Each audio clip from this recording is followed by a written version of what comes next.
Why you need to learn chess in 2024. With the average person spending 3.5 hours a day on their phone, the big tech companies have declared war on your time. Now, there is no better time in history to get good at chess. I'm going to make this video super relatable today. Chances are, if you're watching this, your rating is about 1000 elo, maybe a bit under, probably a bit under, maybe a bit higher. Whatever it is, it doesn't matter because we're going to get you up, so it really doesn't matter. So I'm going to show you the game today I had to win to actually reach 1000 elo, just wanted to show you something really amazing. After this game, about 2 years after I played this game, I drew with Georgia's greatest grandmaster ever, the country of Georgia, I think ex-Soviet Union, their greatest grandmaster ever. I actually drew with him. So all I am doing today is just trying to get you better at chess, share my knowledge, get you good. And the reason why I said that at the start is because on this channel, I'm big into, if you've ever seen The Hobbit, if you've ever seen Lord of the Rings, you know Gandalf, the kind of vision here is to kind of become more like Gandalf. Have loads of knowledge, because no one's got any skills these days. You see Gandalf, he's got skills, he's got knowledgeable. I want to become that wizard. Like when I'm older, I want to be a wizard. I want to smoke a big pipe, wear a cloak, wear a wizard hat, and just know everything. You can't be a wizard without being able to play chess. I mean, chess is just, it's the cornerstone of pretty much everything. I think it's very essential that you learn it, and no one has any skills these days because everyone's on their phone. I said 3.5 hours, it's more like 6. So I think it's an absolutely great opportunity for you to get ahead of the crowd. Let's get into it. So this is a game I played a while ago, 2020. I stopped playing chess for a while though, so yeah, 2020. So I opened up with the move e4, as well as I was playing. I still play that now. I recommend that, by the way. If you're playing as white, you're kind of just starting, play with the move e4. We see e5, keep going, go knight f3. Now, what they're normally going to do is go knight c6, maybe this. Instead, my opponent played a gambit and it went f5. So f5, the Latvian gambit. I played the move knight e5. We see the move queen f6. I almost just put on a South African accent there. What you've actually got to do here is go d4. I did not do that. I went knight e3, and that was no good. So I'm going to show you. So if you're playing as whites, you just kind of start playing chess, you're around this rating. My rating's about 2000 now. It's absolutely imperative that you learn how to deal with these gambits. By the way, you can follow me on Instagram just in case I stop uploading. I stopped uploading for 4 months because I'm, doing lots of sports. So got my Instagrams in the link in the description just in case I disappear. Right, so after knight d3, we see the move takes. Now I played the silly move here, queen h5, which could be countered by g3. Instead, my opponent went king d8, so he's disabled his castling rights. That's pretty good for me. That's why the eval bar is about equal, because I'm in trouble here, but he's disabled his castling rights. After the move king d8, I went knight c5. We see bishop c5, takes. And now my opponent brought his knight out. He brought his knight out, and here I went bishop c4. So kind of bold. I need to castle my king. I say this to everyone in the Meister chess school. I say it's absolutely crucial for you to bring out your king early on. Sorry, castle it. You need to castle it before move 10.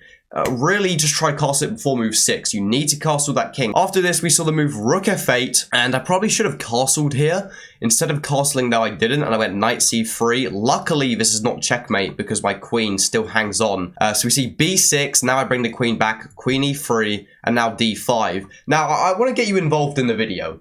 What is the best move here? Because I didn't play the best move here, but tell me what the best move is.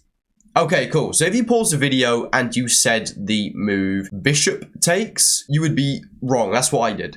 If you said the move knight takes, I love you. Because after this, this would be a lot better. You hit that and you pretty much just win that. You can win this and you've got an absolutely crushing position. You attack that, you're going to castle, you can open up the boards, bishop's going to come out, you're just going to absolutely start whooping. So after b6, we see this. I took with the bishop. I probably should have taken with the knight. So now we get this. Queen comes in here, and I go back, bring the knight back. It's under attack. Bishop f5. Watch this. This is stupid of me. We see king c8, so the king is just running around. And here I played the stupid move, and I went f4, which I completely forgot about the en passant rule. So if you're learning chess, make sure you know the en passant rule, because here my opponent could have done this, and I'm absolutely getting destroyed here, because he can take, he's got the rooks coming in, he can discover attack me, absolutely horrible. So coming back a bit, after king c8, Learn about the en passant rule. Luckily, he didn't, so I went castles. He went g6. I go b3 now. Knight c6. Bring my pieces out. Rook e8. And we get. I'm going to show you a very crucial position. I'll bring that back. I take. Now watch this. Now I like to say, if you're trying to get better at chess, especially if you're in that 1000 rating, I've heard Grandmaster say this before. You need to learn tactics. Because in this game, there's been countless times where I've just missed tactics. Me or my opponent have missed tactics. To be honest, this game could have been done ages ago. But it's still going. And here I bloody hang my queen. I go king h1. So when I say tactics, it's extremely important. It's extremely important that you do learn tactics. Tactics isn't the only thing. You need to learn strategy as well. But learn those tactics. It's very hard for me to help you. I find it's very hard to help people with chess if they don't spend any time doing tactics, or the tactic to knowledge isn't too good, because you need a bit of strategy, but you need those tactics. You need those tactics. So get doing your 5 puzzles a day. They say 5 fruits a day. That's rubbish. You need 5 steaks a day, and you need 5 puzzles a day. That's all you need. So after that, we see the move. My opponent misses it. So that's what I really mean by tactics. He just misses it. You're not scanning the board. He's not looking at the board kind of 3-dimensionally. He's just seeing it very 1D chess. You need to look at the board in every single corner, every single paradigm, every single dimension. You need to look at the board. So we see this, and we keep going. I pretty much play d3 here, which is quite good because it opens this board up. And my opponent goes rook there. I take. He comes here. And now I should actually take here. I need to take here. Give up. By the way, I want to say something. Give up. If you got the opportunity, you're up 4 pieces of material like I am. Give up a queen for 2 rooks. It's absolutely worth it. It's going to be worth it most of the time. Not all of the time. It obviously depends on how mobile this queen can get. But here I've got an extra piece. I've got an extra pawns. I've got bloody 2 rooks. It's looking amazing. So going back, I should have done that. Instead, I didn't.